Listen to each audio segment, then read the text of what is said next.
شهر رمضان الذي أنزل فيه القرآن هدى للناس وبينات من الهدى والفرقان فمن شهد منكم الشهر فليصم আল্লাহ সুবহানাহু ওয়া তাআলা বলেছেন রমাদান মাস কোরআনুল কারীম অবতীর্ণর মাস, যা সুস্পষ্ট হিদায়েত, মানুষকে হিদায়েতের দিশা দেখায়, এবং ওয়াল ফুরকান সত্য ও মিথ্যার পার্থক্যকারী হচ্ছে এই কোরআনুল কারীম, যা রমাদান মাসে নাযিল করেছে। ফামান শাহিদা মিনকুম, আল্লাহর আদেশ হচ্ছে তোমাদের মধ্যে যেই ব্যক্তি রমাদান মাস পাবে, মানে তুমি বেঁচে আসো আর রমাদান মাস আসছে, ফালিয়াসুম, সে সিয়াম পালন করবে। তাহলে এটা ফরজ হয়ে গেল। রমাদান কি হয়ে গেল? রমাদান ফরজ হয়ে গেল। অনেকেই রমাদানের রোজাটা ভেঙে ফেলে।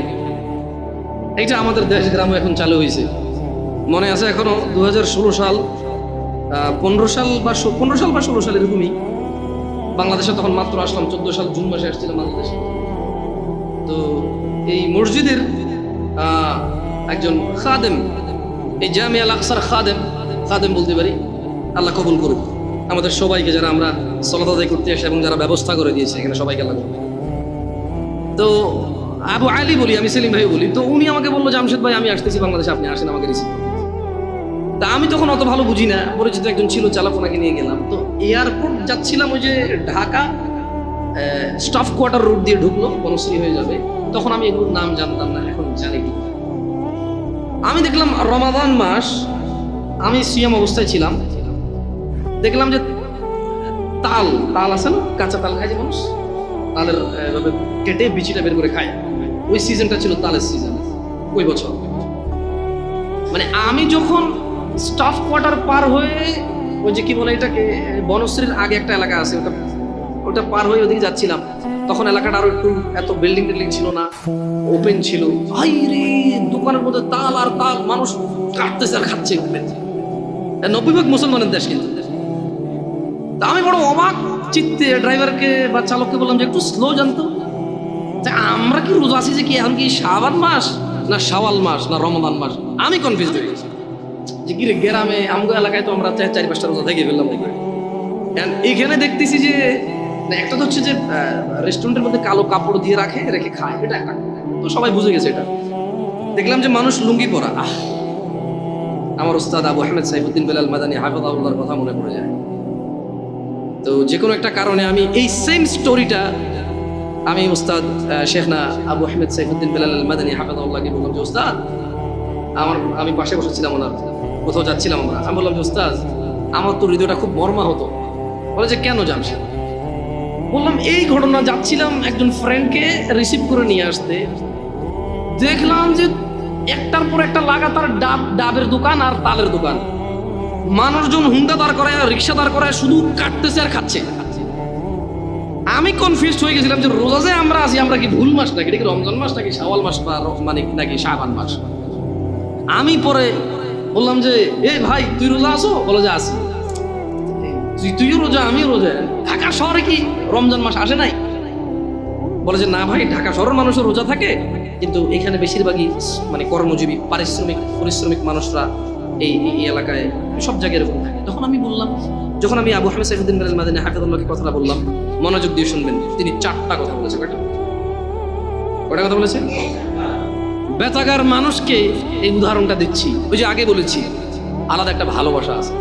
আল্লাহি অন্যরা মনে কষ্ট নেবেন না, সবাইকে কাউকে ঘৃণা করি না, তবে এখান থেকে স্টার্ট আমার বাংলাদেশের মাটিতে দাওয়াত, এখান থেকে স্টার্ট করি। আলহামদুলিল্লাহ, আল্লাহর প্রশংসা তিনি কবুল করুন। তো বলো যে জামশেদ, 4 প্রকারের মানুষ। কয় প্রকারের মানুষ? 4 প্রকারের মানুষ তুমি দেখতে পাবা। এক, যাদের দুনিয়া আছে আখিরাত নাই। কি আছে? কি নাই? আখিরাত। 2, আখিরাত আছে, দুনিয়া নাই। কি আছে? কি নাই? বললো যে ধরো এক, দুনিয়াতে অনেক সম্মান, সুনাম, মান, মর্যাদা, অনেক কিছু, কোনো কষ্ট নেই, কিন্তু ওর আখিরাত নাই। মদ খায়, গাঁজা খায়, শিরিক করে, বিদআত করে, সালাত 1 ওয়াক্ত পড়ে না, মাঝে মধ্যে কেউ মারা গেলে তার জানাজা যায়, তাও নেতা হিসেবে, ডাক্তার হিসেবে, ইঞ্জিনিয়ার হিসেবে, সায়েন্টিস্ট হিসেবে, এলাকার মুরব্বী হিসেবে, এলাকার কর্তা হিসেবে, বুঝেন নাই, মাতব্বর হিসেবে যায়, এমনি 1 ওয়াক্ত সালাত পড়ে। সুদ বোঝে না, ঘুষ বোঝে না, হারাম বোঝে না, হালাল বোঝে না, বাপ মায়ের প্রতি অতটা যত্নশীল নয়, স্ত্রীর প্রতিও যত্নশীল নয়, জানা ব্যভিচার, এগুলো নর্মাল। তুমি দেখবে তার মৃত্যু পর্যন্ত সে এরকম সুন্দর সুখী জীবন কাটিয়ে গেছে তার মন মতো, তার আখিরাত নাই। এগুলো একটা ক্যাটাগরি। দুই, আখিরাত আছে, মরলেই আল্লাহ ওকে সুখ আর সুখ দেবে, ওকে আল্লাহ জান্নাতের বিছানা বিছিয়ে দেবে, জান্নাতের চাদর পরিয়ে দেবে আল্লাহ। মরলেই কবর থেকে জান্নাতের সুখ পাওয়া শুরু হয়ে যাবে। ও মরে গেলে আল্লাহ সুবহানাহু ওয়া তাআলা ওর আবার রূহ দিবে, ফেরেশতারা প্রশ্ন করবে, ও জিতবে। উপরের থেকে শব্দ আসবে, ফাফরিশু ফিল জান্নাহ, একে জান্নাতের বিছানা বিছিয়ে দাও, ও জান্নাতের চাদর একে দিয়ে দাও। সুখ আর সুখ, সুবহানাল্লাহ। কিন্তু দুনিয়া দেখবা জীর্ণ শীর্ণ অবস্থা, কেউ ইজ্জত করে না, কোন মানুষ 5 আনার দাম দেয় না, কোন মানুষ তার পরোয়া করে না। অভাব, অনটন, অসুস্থতা, দরিদ্রতা, যেদিকে যায় শুধু শুকিয়ে যায়, শুকিয়ে যায়, শুকিয়ে যায়। কিন্তু আখিরাত আছে। কি আছে? তাহলে কয়টা ক্যাটাগরি গেল? 1, দুনিয়া আছে, আখিরাত। 2, দুনিয়া নাই, আখিরাত। 3, একটা ক্যাটাগরি আছে যাদের দুনিয়াও আছে, আখিরাতও আছে। সুবহানাল্লাহ। এরা দুনিয়া তো বেশ সুখের জীবন যাপন করে আল্লাহর সন্তুষ্টির সাথে। এদের যখন অসুখ হয় এরা সবুর করে, প্যানিক হয়ে যায় না, হতাশা হয় না। কোনো আসমানও যদি ভেঙে পড়ে এদের হৃদয়ে একটা প্রশান্তি আছে, আলহামদুলিল্লাহ, এটা ভাঙলে আমার কি আছে, এটা কি আমার না, যার আসমান সে ভাঙছে, আমার কি। যাদের ছেলে একটা মারা গেল, একবারে যুবক, ডাক্তারি পাশ করছে, এই সরকারি চাকরি পেয়ে যেত 2 লাখ টাকা বেতনের, মরে গেছে, এবার যে আলহামদুলিল্লাহ, এটা কি আমার নাকি, আমি তো খালি মানে আমার পিঠের পাঁজর থেকে 1 ফোঁটা পানি বের হয়ে জন্ম আল্লাহকে পৃথিবীতে পাঠাইছে। হ্যাঁ, আমার বৃদ্ধকালে হাতিয়ার হতে পারে, ও তো বাপ হওয়ার আগে মরে গেল, আমি তো বাপ, আলহামদুলিল্লাহ, খুশি থাকে। দুনিয়া তো মানুষ ইজ্জত করে, সম্মান করে, মানে কোন রকম দুনিয়া এবং আখিরাত কি এদের আছে। কয়টা ক্যাটাগরি হলো? সবচাইতে পরের ক্যাটাগরিটা নিয়ে এমনি আমাকে বললো, জামশেদ, তুমি যে ঘটনা আমাকে শোনালে এটার সাথে এই লাস্টের ক্যাটাগরিটা মেলে, যার দুনিয়াও নাই, দুনিয়াও নাই। এরা কারা? মুসলমান, বাপের নাম আব্দুল্লাহ, বাপের নাম আব্দুর রহমান, বাপের নাম মুহাম্মদ আহমেদ, বাপের নাম ইব্রাহিম, ইসমাইল, ইসহাক, ইয়াকুব। এর দুনিয়াও নেই, আখিরাতও নেই। রাসূল সাল্লাল্লাহু আলাইহি ওয়াসাল্লাম বলেছে, ধনীদের 500 বছর পূর্বে দরিদ্র জান্নাতে প্রবেশ করবে। কত বছর পূর্বে? এই দরিদ্র জান্নাতে যাবে যে সালাত আদায় করে না, সিয়াম পালন করে না, ও সারা দিন কাজ করলে খেতেই পারে, জমি কিনতে পারে না, জায়গা কিনতে পারে না, ঘর করতে পারে না, বাড়ি করতে পারে না, কোথাও গিয়ে দাওয়াত খেয়ে 1000 টাকা দিতেও পারে না, কেউ ওকে তাই দাওয়াতও দেয় না। ও সারা দিন সিগারেট খায়, রোজা ভাঙে, হালকা কিছু সিগারেট, হালকা কটা ভাত খেয়ে বলে যে রিক্সা চালাই, বলে যে মাঠে কাজ করি। লা হাওলা ওয়ালা কুওয়াতা ইল্লা বিল্লাহ। ও তুমি মুসলমান শোনো, সিয়াম এটা ফরজ প্রত্যেক মুসলমান নারী এবং পুরুষের জন্য। মহিলারা তাদের বিশেষ কিছু কারণে তারা রোজা থাকবে না, পরে আবার কাজা করে নিতে হবে, পূরণ করে দিতে হবে। জেনে নাও বেতাকাবাসী, জেনে নাও আমার ভাইয়েরা, যেই রোজাকে তুমি ভাঙছো রমাদান মাসের, তুমি জেনে নাও এটা সাধারণ কিছু না।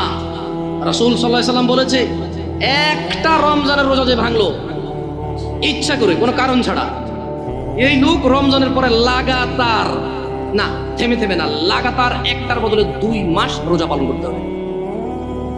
ভাবা যায় এটা কি? তুমি একটু ভাবো, রমজান মাসের একটা রোজা ভাঙলে রমজানের পরে একটার বদলে কাফারা হচ্ছে লাগাতার 2 মাস সিয়াম। এরপরে এটা গেল জরিমানা, এটা গেল কি? এটা গেল জরিমানা। এরপরেও তোমার মাপ চেয়ে নিতে হবে রোজা যে ভাঙছো বিনা কারণে। তাওবা, ইস্তিগফার, আল্লাহর কাছে ক্ষমা চেয়ে নিতে হবে রোজা ভাঙার কারণে। মানে একটা রোজা ভাঙার কারণে 2 মাস রোজা থাকলো যথেষ্ট, কি বাকি আছে? মাপ চেয়ে নিতে হবে। এবার মাপ পাইছো না পাইছো ওটা কে জানে। একটু ক্লোজ হয়ে বসবেন নাকি, মানুষজন বুঝতে পারছেন, পরে না হয় নামাজের একটা ব্যবস্থা হয়ে যাবে। আবুল আঙ্কেল আসেন, বাইরে ওই কার্পেট থাকলে একটু কিছু বিছিয়ে দেন। আবুল আসেন, দেখো বাইরে কার্পেট থাকলে একটু বিছিয়ে দেওয়ার ব্যবস্থা করো। তাহলে যেই রোজা আমরা ভাঙি এটার একটার বদলে কাফারা কত মাস রোজা? এটা কি মানে ভাঙে ভাঙে রাখা যাবে নাকি লাগাতার? আল্লাহু আকবার। শোনো শোনো বেতাকাবাসী, আমার ভাইয়েরা, যারা তোমরা ঈমান এনেছো রবের প্রতি, রব তোমাদের বলছে ইয়া আইয়ুহাল্লাযীনা আমানু কুতিবা আলাইকুমুস সিয়ামু কামা কুতিবা আলাল্লাযীনা মিন ক্বাবলিকুম লাআল্লাকুম তাত্তাকুন। বেতাকাবাসী, তোমরা যারা আল্লাহর প্রতি ঈমান এনেছো, যারা তোমরা ঈমান এনেছো শেষ দিবসের প্রতি, যারা তোমরা জানো এই পৃথিবী চিরস্থায়ী নয়, মৃত্যুর পর সাক্ষাৎ করবে তোমরা পৃথিবীর প্রতিপালক মানুষের স্রষ্টার সাথে, যিনি আমাদের সব কর্মকাণ্ডের হিসেব রক্ষা করছেন এবং সেই হিসেবের সম্মুখীন আমরা হতে হবে। তিনি বলছেন, হে তোমরা যারা ঈমান এনেছো, কুতিবা আলাইকুমুস সিয়াম, তোমাদের উপর রোজাকে ফরজ করা হয়েছে, তোমাদের উপর রোজাকে অনিবার্য করা হয়েছে, তোমাদের উপর রোজাকে করতেই হবে বলে করা হয়েছে। কেউ এটা থেকে পার পাবে না। কামা কুতিবা আলাল্লাযীনা মিন ক্বাবলিকুম, ও মুহাম্মদের উম্মতরা সাল্লাল্লাহু আলাইহি ওয়াসাল্লাম, তোমরা যারা ঈমান এনেছো আল্লাহর প্রতি, জেনে রাখো তোমাদের উপর রমাদানকে ফরজ করা হলো যেমন তোমাদের পূর্ববর্তী, তোমাদের আগে যে নবী রাসূল এসেছে, তোমাদের আগে যে উম্মতরা ছিল, ওদের উপরও যেমন রোজা ফরজ ছিল, ঠিক তোমাদের উপরও তেমন রোজা ফরজ। কেন এই রোজা ফরজ করে? আল্লাহ বলছে যে আল্লাহ নাকি এটা দয়া করেছে। তোমরা কি আল্লাহ দয়া নিতে চাও না? নিতে চাও? তবে শোনো, তোমাদের রব বলছে কামা কুতিবা আলাল্লাযীনা মিন ক্বাবলিকুম, যেমনটা রোজা ফরজ ছিল তোমাদের পূর্ববর্তীদের উপরে, তো রোজা থাকলে কি হবে? লাআল্লাকুম তাত্তাকুন। আল্লাহ বলছে এই রোজাকে আমি তোমাদের জন্য বাধ্য করেছি, তোমরা এটাকে থেকে দেখো, তোমরা এটা পালন করে দেখো, একটা মাস তোমরা রোজা রেখে দেখো, দেখো তোমাদের আল্লাহ ভীরুতা বাড়বে, দেখবে তোমাদের আল্লাহর সাথে সম্পর্ক ভালো হবে, দেখবে তোমাদের আল্লাহর সাথে পরিচয় হবে, দেখবে তোমাদের আল্লাহর পরিচিতি বাড়বে, দেখবে তোমাদের আল্লাহর প্রতি সন্তুষ্টি বাড়বে, দেখবে তোমাদের পৃথিবীর মূল্য তোমরা বুঝবে, দেখবে তোমরা পৃথিবী থেকে বিদায় নেওয়ার পরে কোথায় তোমরা যাবে তার মূল্যায়ন তোমরা করতে পারবে। একটা মাস রোজা রেখে দেখো। আল্লাহ বলছে যে ও ঈমান আনছো তো শোনো, এই রোজাটা এক মাস তোমার উপরে ফরজ এই জন্য করিনি যে তোমার কষ্ট হবে, এই জন্য করেছি যাতে তুমি তাকওয়াবান হতে পারো, যাতে তুমি আল্লাহ ভীরু হতে পারো। যেমন একজন ড্রাইভার ড্রাইভিং শিখায় কি মানুষকে অ্যাক্সিডেন্ট করার জন্য নাকি সুন্দর করে ড্রাইভ করার জন্য? একজন শিক্ষক বই শিখায় কি পড়ালেখা লেখে শিক্ষিত সুশিক্ষিত হওয়ার জন্য নাকি জঙ্গলি মূর্খ গাধাগর্দ হওয়ার জন্য? আল্লাহ বলছে, আমি আমার খুতবার শুরুতে 3টা আয়াত পড়েছিলাম, ইয়া আইয়ুহাল্লাযীনা আমানুত্তাকুল্লাহ, এ তোমরা যারা ঈমান এনেছো আল্লাহকে ভয় করো, হাক্কা তুকাতি, যেভাবে ভয় করা উচিত। তারপর আমি আরেকটা আয়াত পড়েছিলাম, ইয়া আইয়ুহান নাসুত্তাকু রাব্বাকুম, হে মানুষরা তোমরা তোমাদের রবকে ভয় করো। এরপর আমি আরেকটা আয়াত পড়েছিলাম, ইয়া আইয়ুহাল্লাযীনা আমানু, হে তোমরা যারা ঈমান এনেছো ইত্তাকুল্লাহ ওয়া কুলু কওলান সাদীদা, তোমরা আল্লাহকে ভয় করো এবং সত্য কথা বলো। বেতাকাবাসী, তোমার মনে কি প্রশ্ন জাগে না? জামে আল আকসার আজকের মসজিদের সম্মানিত মুসল্লিরা, আপনাদের মনে কি প্রশ্ন জাগে না? আল্লাহ বারবার বলছে ভয় করো রবকে, যেভাবে ভয় করা উচিত। হে মানুষ, তোমরা তোমাদের রবকে ভয় করো, যিনি তোমাদেরকে সৃষ্টি করেছেন একজন মানুষ থেকে, তারপর বিভক্ত করেছেন নর এবং নারীদের। আপনাদের মনে কি প্রশ্ন জাগে না? আল্লাহ বলছে যে হে মানুষ, তোমরা যারা ঈমান আনছো তোমরা আল্লাহকে ভয় করো এবং সত্য কথা বলো। কিভাবে আল্লাহকে ভয় করবো? প্রশ্ন জাগে কিনা? এই সূরা বাকারার 183 নম্বর আয়াত আল্লাহ বলছে যে কুতিবা আলাইকুমুস সিয়াম কামা কুতিবা আলাল্লাযীনা মিন ক্বাবলিকুম লাআল্লাকুম তাত্তাকুন, তোমাদের উপরে রোজাকে ফরজ করেছি যেমনটা তোমাদের পূর্ববর্তীদের উপরে ফরজ ছিল, যাতে তোমরা আল্লাহকে ভয় করতে পারো। তাহলে আল্লাহ বারবার বলছে আল্লাহকে ভয় করো। আল্লাহকে যে ভয় করছি এর প্রমাণ কি? এটা অনেকগুলো আমালের মাধ্যমে প্রমাণ করতে হবে যে আমরা আল্লাহকে ভয় করি, কিন্তু খুবই ইম্পর্টেন্ট যেটা আল্লাহ সুবহানাহু ওয়া তাআলা উল্লেখ করেছে, একেবারে সরাসরি কথা বলেছে যে কামা কুতিবা আলাইকুমুস সিয়াম লাআল্লাকুম তাত্তাকুন, তোমাদের উপরেও রোজাকে ফরজ করা হয়েছে যাতে তোমরা আল্লাহকে ভয় করতে শিখো। তোমরা কি আল্লাহকে ভয় করতে শিখবা? সামনে রমাদান মাস আসতেছে, তোমরা তোমাদেরকে প্রস্তুত করো।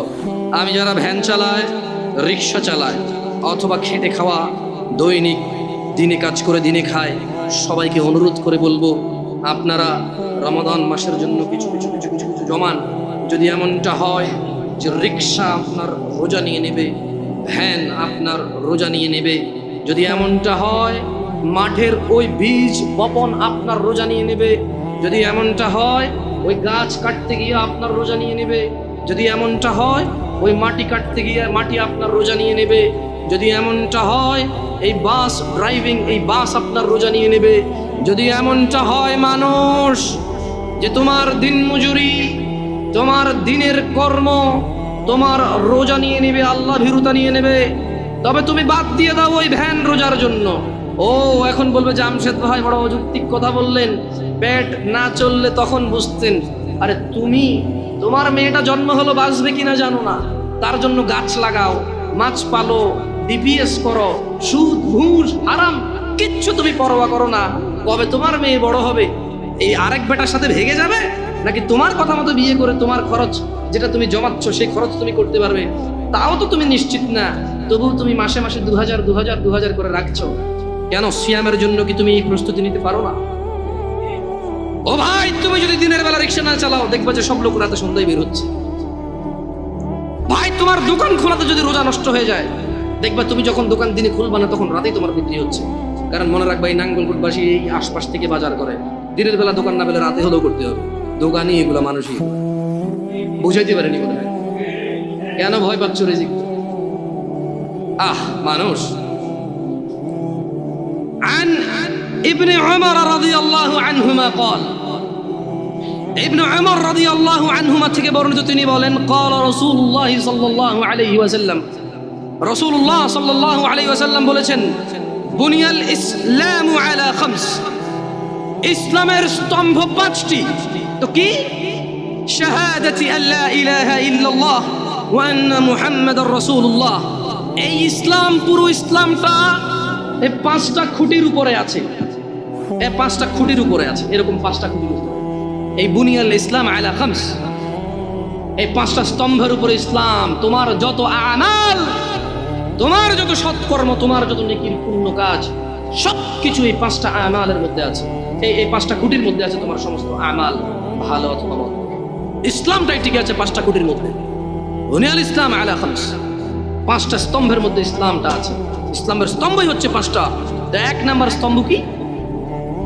5টি স্তম্ভের মধ্যে একটি স্তম্ভ হচ্ছে আল্লাহকে সাক্ষ্য দেওয়া যে তিনি ছাড়া কোনো মাবুদ, ইবাদত যোগ্য, উপাস্য যোগ্য, পরোয়া যোগ্য, ভয় যোগ্য দিতে পারে এমন কেউ তিনি ছাড়া নেই। তিনি ওয়াহাব, তিনি রহমান রহিম, ওয়াদুদ, গফুর, করিম, তিনি সত্তার, জব্বার, তিনি কাহার, তিনি বিচার দিবসের মালিক, তিনি পৃথিবীর মালিক, তিনি আসমান ও জমিনের মালিক।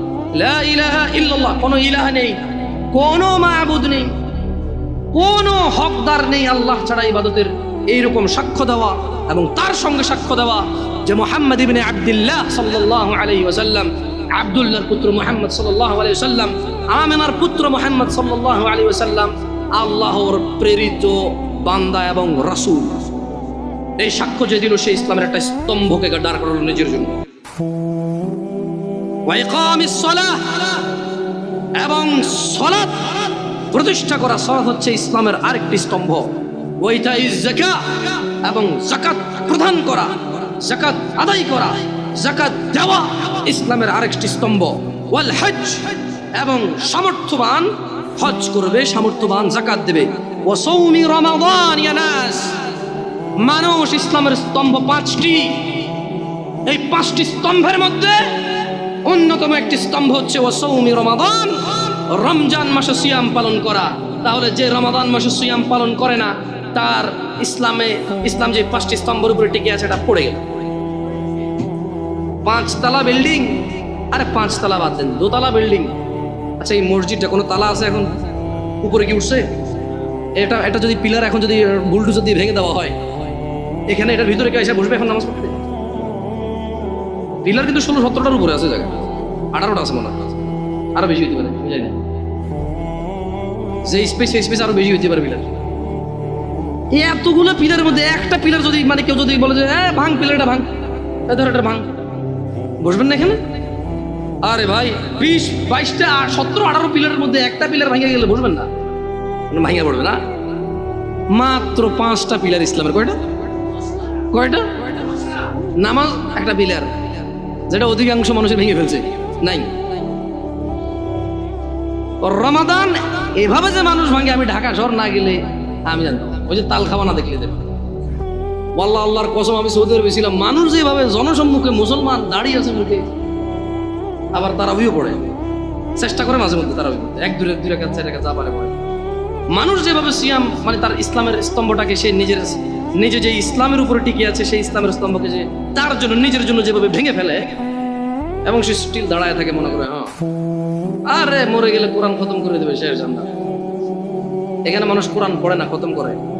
শোনো বেতাগা জামে আল আকসার মুসল্লিরা, যারা তোমরা আজকে দূর দূরান্ত থেকে এসেছো, তোমরা জেনে রাখো, আন জাবির রাদিয়াল্লাহু আনহু, জাবির রাদিয়াল্লাহু আনহু থেকে বর্ণিত, তিনি বলেন, আন্না রাজুলান সাআলা রাসূলুল্লাহ সাল্লাল্লাহু আলাইহি ওয়াসাল্লাম ফাকাল, একজন ব্যক্তি রাসূল সাল্লাল্লাহু আলাইহি ওয়াসাল্লামের কাছে জিজ্ঞাসা করে বলল, আরাআইতা ইযা সাল্লাইতুস সালাওয়াতিল মাকতুবাত ওয়া সুমতু রমাদান, বলল যে আমি যদি শুধু ফরজ নামাজ পড়ি। একজন লোক রাসূল সাল্লাল্লাহু আলাইহি ওয়াসাল্লামের কাছে এসে বলল যে ইয়া রাসূলুল্লাহ, আমি যদি শুধু ফরজ নামাজ, মানে ওই যে খুঁটি, ফরজ নামাজ হচ্ছে কি স্তম্ভ, ফরজ নামাজ কি, এই লোকটা বলছে যে আমি দিনে শুধু 17 রাকাত নামাজ পড়ব। সে ভিতির পড়বে এমনটা বলেনি, নফল এগুলা বললে আপনারাও কি ছেড়ে দিবেন নাকি ভিতির নফল? আমি মনে হয় নফল আর ভিতির ছেড়ে দেওয়ার জন্য বলতেছি, ঠিক না? বহুত খারাপ এই হুজুর, ঠিক না? এই যে ইউটিউব আমার লিখবে তো কি খারাপ। আমি ভাই হ্যালো, এটা বেনামাজিদেরকে বলতেছি, যারা নামাজ পড়ে না, তাদের নামাজটা তাদেরকে পরিচয় করে দিচ্ছে। আর ও যখন 17 রাকাত নামাজ পড়বে, ও নিজেই উইতির পড়বে, সুন্নাহ পড়বে, নফল পড়বে, আলহামদুলিল্লাহ। ওর যখন ভালোবাসা চলে আসবে নামাজের সাথে, ও নিজেই এই হুট করে ওযু করে 2 রাকাত নামাজ এমনিতে পড়বে ইনশাআল্লাহ। নামাজটাকে ভালোবাসলে ও উদ্বিগ্ন হয়ে যাবে যে জোহর শেষ হয়ে গেলে আসর কখন আসবে, ওর পীড়া যন্ত্রণা শুরু হয়ে যাবে। আসর হয়ে গেল, কি রে 5:30 বাজে আজান দেয় না, কি রে আজান আজকে কটা বাজে, 3 মিনিট পেয়ে। আমি দেখছি মানুষ, আপনারা দেখছেন কি না, মানে হাঁটতেছি বলো যে কি রে 5:30 বাজে আজান দেয় নাকি দিয়ে দিছে। আমরা ওই ঘুরতে গেলাম আর কি, আমাদের এদিকে এলাকায়, যাক নাম বললাম না, আছে এখানে মসজিদে উপস্থিত আছে মাশাআল্লাহ। তো বলো যে আমার সাথে আজান তো দিয়ে দিছে মনে হয়, এদিকে কোনো আজান শোনা যায় না। আমরা ওই যে একটা খাল বিল কিছু একটা পাড়েছিলাম আর কি, একটু মানবের বসতির একটু বাহিরেই। তো আমার বললো যে না ভাই 5:30 বাজে আজান দিয়ে দিছে। বললাম ভাই মোবাইলে আজান দিবে, মোবাইলে আজান বলেছে একটু দেখেন তো আপনার টাইম ঠিক আছে কিনা, মোবাইল ঠিক আছে। আমি দেখেছি ওর উদ্বিগ্নতা সলাতের জন্য। একসাথে আসর আদায় করেছিলাম আমরা, 3-4 জন ছিলাম। এই 3-4 জনের মধ্যে একজন পরেশান হয়ে গেছে, 5:30 বাজে গেছে, মাগরিব আজান দেয়নি এখন। দিন ছোট ছিল, 5:20-25 যখন আজান হয় তখন। তো শোনো ব্যথাকার মানুষ, রাসূল সাল্লাল্লাহু আলাইহি ওয়াসাল্লামের কাছে একজন ব্যক্তি এসে বলল, ইয়া রাসূলুল্লাহ, আমি যদি শুধু দিনে 17 রাকাত ফরজ সালাত আদায় করি এবং রমজান মাসে রোজা রাখি, ওয়া আহলালতুল হালাল ওয়া হারামতুল হারাম, এবং হালালকে হালাল হিসেবে, হারামকে হারাম হিসেবে মেনে চলি, ওয়ালাম আযিদ আলা যালিকা শাইআ, আদখুলুল জান্নাহ। একজন লোক কার কাছে এসেছে? মুস্তাফা সাল্লাল্লাহু আলাইহি ওয়াসাল্লামের কাছে এসে বলছে, ইয়া রাসূলুল্লাহ, আমি যদি দিনে শুধু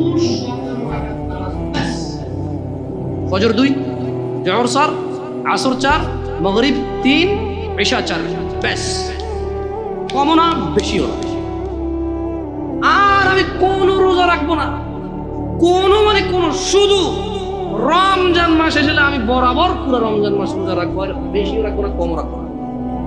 এবং ইয়া রাসূলুল্লাহ, ওয়া আহলালতুল হালাল, আল্লাহ যেটাকে হালাল বলেছে আমি কোনোদিনও তার বিরুদ্ধে যাব না, আমি এটাকে হালাল বলবো, এটাকে গ্রহণ করব, এটাকে পবিত্র মনে করব, এটাকে নিতে আমি আনন্দ অনুভব করব।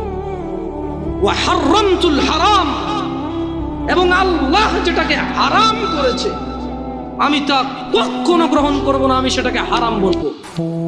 চাই যাই হোক, পুরো পৃথিবীর মানুষ যুক্তি দিক, পুরো পৃথিবীর মানুষ বুদ্ধি দিক, পুরো পৃথিবীর মানুষ আবেগ দিক, পুরো পৃথিবীর মানুষ পালন করুক, ইয়া রাসূলুল্লাহ, ওয়া আহলালতুল হালাল ওয়া হারামতুল হারাম, আমি হালালকে হালাল মনে করব, ঘৃণা করব না, ওয়া হারামতুল হারাম, যেটা আল্লাহ দেয়নি, যেটা আল্লাহ আদেশ করেনি, সেটাকে আমি হারাম মনে করব।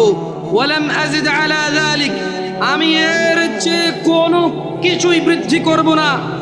ওয়ালাম আযিদ আলা যালিকা শাইআ, আমি এই রমজান মাস ছাড়া রোজা রাখবো না, দিনে 70 রাকাত নামাজ ছাড়া নামাজ পড়বো না, আল্লাহ যেটাকে হালাল বলছে তাকেই হালাল বলবো, আল্লাহ যেটাকে হারাম বলছে তাকেই হারাম বলবো, এবং এর বেশি কিছু আমি করব না। আদখুলুল জান্নাহ ইয়া রাসূলুল্লাহ, আমি যদি আল্লাহর হালালকে হালাল বলি, আল্লাহর হারামকে হারাম বলি, শুধু 70 রাকাত নামাজ পড়ি, রমজান মাসে শুধু যদি পুরো মাস রোজা রাখি, আমি কি জান্নাতে প্রবেশ করব ইয়া রাসূলুল্লাহ? قال محمد بن عبد الله صلى الله عليه وسلم رحمة للعالمين إمام الأنبياء إمام المرسلين صلى الله عليه وسلم তিনি বললেন নাম, হ্যাঁ। قال والله لا أزيد على ذلك شيئا, ওই ব্যক্তি বলল আল্লাহর কসম, আমি দিনে 70 রাকাত নামাজ, রমজান মাসের রোজা, আল্লাহর হালালকে হালাল, আল্লাহর হারামকে হারাম, এর বাহিরে কোনো কিছুই বৃদ্ধি করবো না। সহিহ মুসলিমের হাদিস। আল্লাহর নবী বলেছে ও জান্নাতে যাবে যদি সে এটা করে। সে যে যা বলেছে, দিনী ভাইরা যারা আপনারা কঠোর পরিশ্রম করেন, আমি বলি কি, শুরু করেন দিনে 17 রাকাত সালাত দিয়ে শুরু করেন। হাইয়া আলাস সালাহ বললে মসজিদে চলে আসেন। ওয়াল্লাহি সালাত কঠিন কিছু নয়। বেতাগার মানুষ, তোমাদেরকে ছোট্ট একটা উদাহরণ দিই, যদিও খুতবাটা আসলে খুতবা তো টাইমটা নির্ধারিত, ইনশাআল্লাহ এর মধ্যে শেষ করার চেষ্টা করবো সর্বোচ্চ। বেতাগার মানুষ, তোমরা যারা নামাজ আদায় করো না, নামাজ কঠিন কিছু তো নয়। আমি তোমাকে কি নামাজের একটা নমুনা বলবো? দেখো নামাজ কি জিনিস। আল্লাহু আকবার বললে, তুমি সানা পড়লে, আউযু বিল্লাহ পড়লে, বিসমিল্লাহ পড়লে, আলহামদুলিল্লাহি রাব্বিল আলামিন মানে সূরা ফাতিহা পড়লে, সঙ্গে যে কোনো একটা সূরা হইলেই হলো, সঙ্গে যে কোনো সূরার বড় একটা আয়াত হইলে হইলো, অথবা ছোট ছোট 3টা আয়াত হলে চলবে। আমি কি তোমাকে ছোট 3টা আয়াত পড়ে শোনাবো? আউযু বিল্লাহি মিনাশ শাইতানির রাজীম, ওয়াল মুরসালাতি উরফা ফাল আসিফাতি আসফা, 2 আয়াত হয়ে গেছে। আল্লাহু আকবার, এরকম ছোট 3টা আয়াত পড়লেই হলো। কুল হুয়াল্লাহু আহাদ আল্লাহুস সামাদ লাম ইয়ালিদ ওয়া লাম ইউলাদ ওয়া লাম ইয়াকুল লাহু কুফুয়ান আহাদ। তো জামশেদ ভাই, নামাজ সহজ কিভাবে? আমি তো শুধু আলহামদুলিল্লাহ সূরা পারি আর কুল হুল্লাহ পারি, আর কিছু এখন পারি না। তো ঠিক আছে, তুমি প্রথম রাকাতে আলহামদুলিল্লাহ সূরা পড়ো, রুকুতে যাও। আচ্ছা, প্রথম রাকাতের রুকুতে সুবহান রাব্বিয়াল আযীম, সুবহান রাব্বিয়াল আযীম, সুবহান রাব্বিয়াল আযীম। দ্বিতীয় রাকাতের রুকুতে কি অন্য কিছু? সেম। আসলে কি প্রথম রাকাতে যেটা পড়ছি ওটাই, যদি 3 নম্বর রাকাত হয় তাইলে আল্লাহ 3 নম্বর রাকাতের রুকুতে সেম, ভিন্ন কিছু না। তো খুব কঠিন কিছু মনে হচ্ছে না, ঠিক না? একটা মুখস্থ করতে পারলেই হলো। আচ্ছা, চতুর্থ রাকাতের রুকুতে কি করবো? সেম। আরে না, এখানে অনেকে সালাত আদায় করে না, বলে যে কঠিন, আমি সালাত পড়তে জানি না। ইয়া বেতাকাবাসী, মাররা সাহেল, একদম সহজ। ওয়াল্লাহি একদম সহজ। এই প্রথম রাকাতের রুকুতে সুবহান রাব্বিয়াল আযীম, সুবহান রাব্বিয়াল আযীম, সুবহান রাব্বিয়াল আযীম। দ্বিতীয় রাকাতেও সেম, তৃতীয় রাকাতেও সেম, চতুর্থ রাকাতেও সেম। মজার কথা হলো ফরজ নামাজেও সেম, সুন্নত নামাজেও সেম, নফল নামাজেও সেম নাকি? ইয়া আল্লাহ আল্লাহ আল্লাহ আল্লাহ, লা ইলাহা ইল্লাল্লাহ, লা ইলাহা। ঈদের নামাজও সেম। ওয়াল্লাহ ঈদের জন্য স্পেশাল কিছু হবে না? এই সুবহান রাব্বিল আযীম, নফল, সুন্নত, ফরজ, একবারে যত নামাজে মানুষ রুকুতে যায় সেম এটা পড়ে সুবহান রাব্বিল আযীম। তাহলে এটা কি কঠিন কিছু? আচ্ছা, দ্বিতীয় রাকাতের শুরুটা কি দিয়ে হবে? সূরা বাকারা দিয়ে। এই প্রথম রাকাতে আলহামদুলিল্লাহ সূরা পড়ছেন না? সূরা আল মাইদা দিয়ে হলে ভালো হয়। কঠিন, অনেক কঠিন, বিশাল সূরা। এই তোমরা যারা নামাজ পড়ো না বলতেছো নামাজ জানো, প্রথম রাকাতে তো আলহামদুলিল্লাহ সূরা পড়ছো, দ্বিতীয় রাকাতে কি পড়বা? ইয়া আল্লাহ, প্রথম রাকাতের মতোই। ও তাহলে আমরা তার মানে সেম সেম 1 টাকা, যেরকম ধরো এখানে 1 টাকা 2টা নোট, দুটোটা সেম না, 1 2, তার মানে 2টা, এই জন্য 2। তার মানে সালাত 1 রাকাত যেভাবে পড়ে 2 রাকাতও 3 রাকাতও, জাস্ট বারবার রাকাতের কারণে সংখ্যা কাউন্ট করা হয়। যেমন ফজর 2 রাকাত পড়ে 2 পড়া হয়, জোহর 4 রাকাত পড়ে 4 পড়া হয়, মাগরিব 3 পড়া হয়, বেতাকাবাসী কি বুঝতে পারছো নামাজ কঠিন কিছু না? আচ্ছা, আর একটা প্রশ্ন, ফরজ নামাজে বৈঠকে আত্তাহিয়াতু পড়ি, সুন্নতে কি পড়া লাগবে? সেম। ইয়া আল্লাহ, তোমরা এই নামাজ পড়ো না, এটা কঠিন নাকি? বেতাকাবাসী, তোমাদেরকে আমি আহ্বান জানাচ্ছি, সালাতের দিকে আসো। শোনো বেতাকাবাসী, জামশেদ মজুমদার শুধু পড়ে শুনিয়েছে। হাদিস জাবির রাদিয়াল্লাহু আনহু থেকে বর্ণিত, সহিহুল মুসলিমে উল্লেখিত হাদিস। ব্যক্তি এসে রাসূল সাল্লাল্লাহু আলাইহি সাল্লামকে বলেছে, শুধু 17 রাকাত নামাজ পড়ো, বাস। রমজান মাস আসলে রোজা রাখবার, কোন রোজা রাখবো না, দুনিয়াতে যা রোজা আছে। ইয়া রাসূলুল্লাহ, আল্লাহ যেটাকে নিষেধ করছে সেটাকে আমি নিষেধ করব, আমি এটা করব না। আল্লাহ যেটাকে হালাল করছে, পুরো পৃথিবীর মানুষ যদি অপছন্দ করে, আমি বলবো এটা সুন্দর, এটা ভালো, এটা করব, বাড়তি কিছু করব না। আমি কি জান্নাতে যাব? তিনি সাল্লাল্লাহু আলাইহি সাল্লাম বলেছেন, নাম, তুমি জান্নাতে যাবা যদি এমনটা করো। যারা আপনারা অভাবের দোহাই দিয়ে সালাত আদায় করেন না, আপনাদেরকে বলে রাখি, ঈশার নামাজ 15 রাকাত নয়, ঈশার নামাজ মাত্র 4 রাকাত। আমি এই আমার নাঙ্গল করে আমার গ্রামে এসে মুরব্বিদেরকে জিজ্ঞেস করেছি, বলেছি যে ঈশার নামাজ 15 রাকাত কিভাবে? বললাম, দাদা ঈশার নামাজ কেমনে 15 রাকাত? ওই বড় সুন্নত সাইড, ফরজ সাইড কত হয়েছে? বললাম 8। কত দর সুন্নত 2 রাকাত কত হয়েছে? বললাম 10। কয় নফল 2 রাকাত 10। বললাম, দাদা এটা ধরতে এলাম না, কাকা নফল কেন ঈশা ধরো নাই? নফল তো নফল নিজেই নামাজ, এটা ঈশা কেন? তুই তো বেজাল্লা কথা কস, তুই নফল 2 রাকাত। আমি বললাম, না দাদা, নফল ঈশা নয়, ঈশা নিজে একটা নামাজ, নফল নিজে একটা নামাজ। ঈশা কেমনে 2 রাকাত হয়? নফলের কি সীমা আছে নি? এ বেতাগার মানুষ, নফলের কি সীমা আছে? এ আসর মানে মাগরিবের পরে কি ঈশার আগে কি 2 রাকাত নফল ফরজ যাইতো না? ঈশার নামাজের পরে রাত 12টা বাজে কি 2 রাকাত নফল নামাজ ফরজ যাইতো না? দিনে 10টা বাজে নফল নামাজ ফরজ যাবনি? তো এটার কি টাইম আসেনি? এটা নিষেধ না আছে যে মাকরু সময় ভরতে হইতো না। তাই বললাম, না দাদা, আমি নফল নামাজ ধরতে হইতো না 2 রাকাত ঈশা। তুই ধরস? ঠিক আছে, তর্কের খাতিরে ধরে নিলাম। তারপরে কত হইলো দাদা? কয় 12। বললাম, ঠিক আছে, বাকি 3 কেমন আমার? আমাকে বললো যে বিতির 3 রাকাত। আমি বললাম যে বিতির তো নিজেই একটা নামাজ, একটুকে নফল করে আনছে, যাক, নফলে যেহেতু কোনো টাইম নাই, আপনি ঈশার মধ্যে 2 রাকাত দিচ্ছেন, ঠিক আছে। মানুষ নফল পড়লে ইনশাল্লাহ কিয়ামতে যখন সে যাবে, তার নামাজ ঘাটতে থাকলে আল্লাহ এই 2 রাকাত নফলকে তার ফরজে নিয়ে আসবে ইনশাআল্লাহ। ভিতরের নামাজ আল্লাহ নিয়ে যাবে, কিন্তু ভিতর তো নিজেই একটা নামাজ দাদা। এটা ঈশার নামাজের, যখন কোনো মানুষ ঈশা শেষ করবে তখন তাই ওর উপরে ভিতরে স্টার্ট হবে। আচ্ছা, কোনো মানুষ ঈশা পড়ে না, ভিতর পড়বে?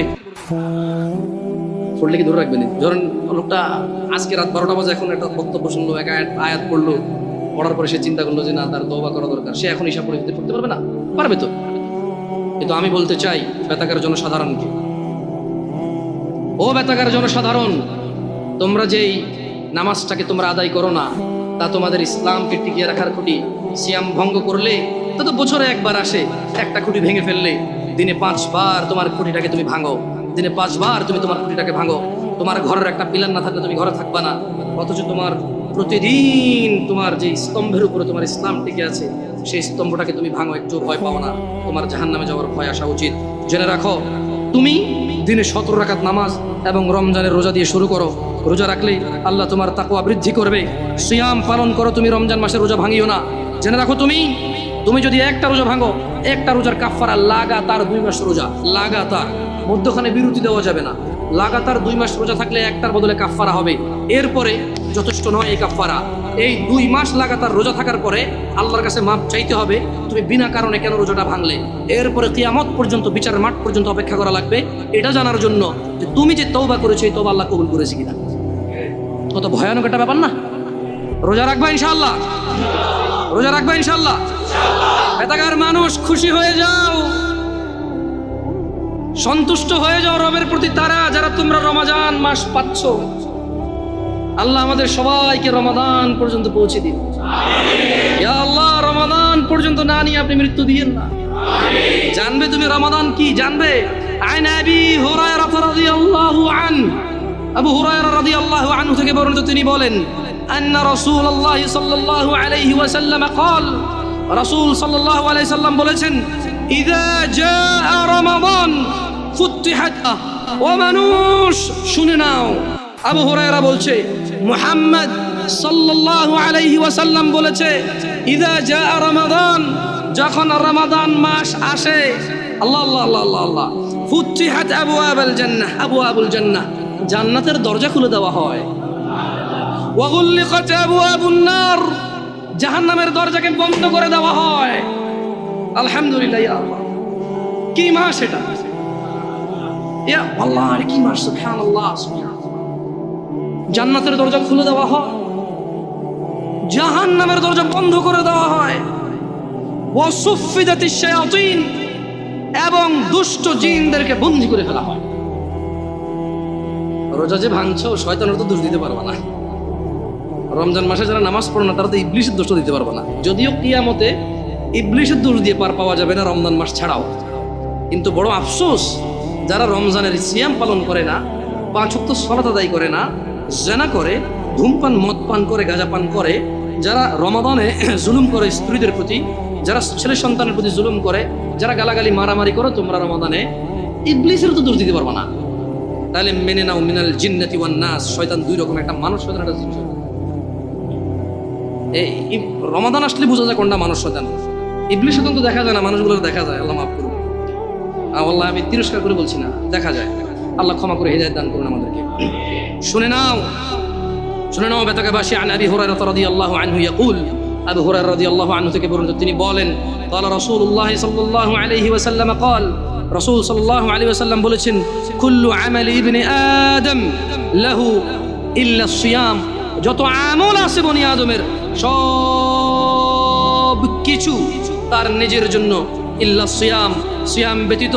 ফাইন্নাহু লি, কেননা সিয়াম আল্লাহর জন্য। ওয়া আনা আজজি বিহি, আল্লাহ বলছে আমি নিজে সিয়ামের প্রতিদান দান করব। তোমার সালাত, তোমার যাকাত, তোমার হজ, তোমার সাদাকা, আল্লাহ সুবহানাহু ওয়া তাআলা বলছে কুল্লু আমালি ইবনে আদম লাহু, সব ভালো কাজ বনি আদমের তার জন্য, ইল্লা সিয়াম, রোজা ছাড়া। ফাইন্নাহু লি, আল্লাহ বলছে যে রোজা হচ্ছে আল্লাহর জন্য। ওয়া আনা আজজি বিহি, এবং আমি, মানে আল্লাহ নিজে রোজার প্রতিদান দান করবে, কেউ দিতে পারবে না। তোমরা কেউ মিস করি না এটাকে। ওয়াসিয়ামুল জুন্নাহ, মনে রাখবে রোজা হচ্ছে ঢাল স্বরূপ।